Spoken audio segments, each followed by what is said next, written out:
Hello and welcome back to the High School Sports Feed. I'm Dave Yates. It is time now for the High School Notebook, and that means it is time for Matt Trabold to join us. Matt, thanks so much for climbing on board. Thanks for having me on. Hey, we're going to talk some soccer. Things finally starting to get underway around here, and let's start talking about Bishop Kearney, the girls team, looking strong. And they've had a history of having some strong girl squads over there. Absolutely. Day one of the 2020 Section 5 girls soccer, boys soccer seasons was not quite as full as the Saturday slate that came around day two.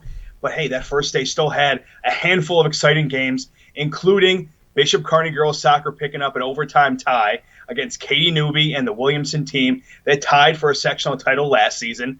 So BK has been an underclassmen-driven squad for the most part for a long time now, largely since a half decade ago when Ari Smith graduated, big star there. She went on to the Division I ranks at Wagner.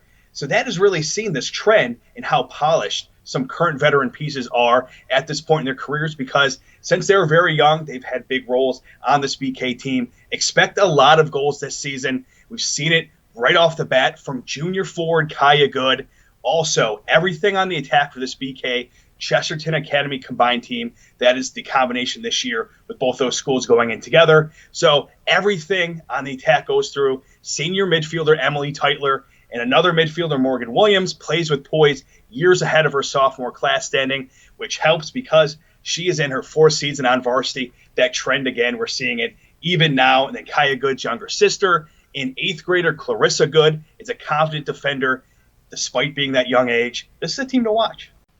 All right, let's flip it over to the boys' side a little bit. Let's talk about the Wayne Eagles and a team that looks like they could be making some noise this year.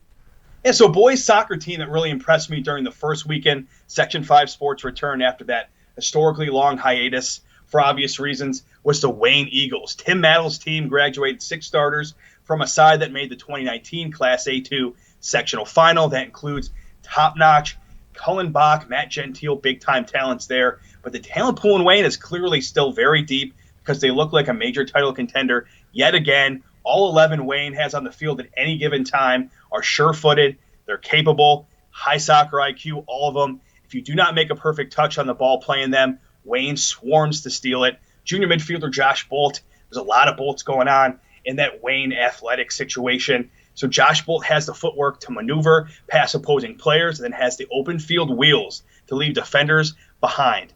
Winger Tyler Reynolds, breakout basketball player this past season for the Eagles. He can operate well on both wings, played a little bit of both against Newark in the season opener, and he can score on headers. That was his goal in that game. Caleb Glessing, another big guy to watch for them, is versatile towards the back as a stopper. Let's go back to girls now. Let's talk about the Palmyra girls, another team that you see is looking pretty promising in the early start of the season.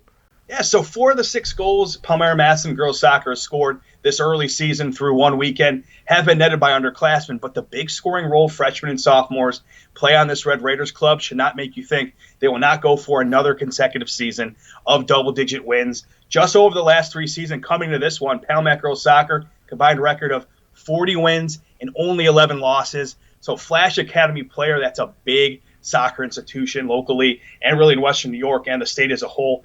She's a freshman, Maya Eichwood, scored a pair of goals in the season opener. She's adept at maneuvering in a phone booth in a crowded box. They're quick, concise, skilled footwork. Sophomore starting keeper, another underclassman playing a big role this time more defensively. Claire Bozel has a stunning reflexes, talent, and she stopped a second-half penalty kick. She's shown it in that opener, preserved her clean sheet. That's a big thing for her, big thing for the team. Young, but great. All right, Matt, great stuff, and thanks for leaving me the mental image of someone playing soccer in a phone booth. That's always a nice thing to see. Hey, have a great week, man. Great talking to you. Take care. Thanks for having me on. All right, we're back with more of the High School Sports Beat right after this.